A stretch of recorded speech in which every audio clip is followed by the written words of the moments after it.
US President Donald Trump has publicly hinted at serving a third term in the White House. However, most constitutional scholars disagree that it would be possible, given the US Constitution bars any president from serving a third term. So, could Trump serve a third stint in the White House? In an interview with NBC News, Donald Trump said there are methods that would allow it to happen, and has added that he is not joking about the prospect of serving a third term. People are asking me to run, and there's a whole story about running for a third term. They do say there's a way you can do it. Only one US president, the Democrat Franklin D. Roosevelt, has served more than 2 terms in office. He was elected 4 times between 1932 and 1944, before his death in office in 1945. However, the 22nd Amendment to the US Constitution, which was introduced in 1951, barred any future US leaders from serving more than 2 terms.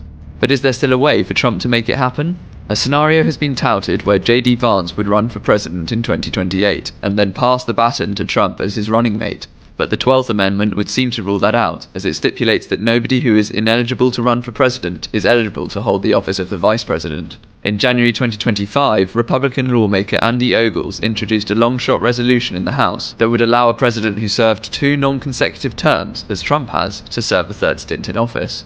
A convention to amend the US Constitution could also be called, but that is considered unlikely.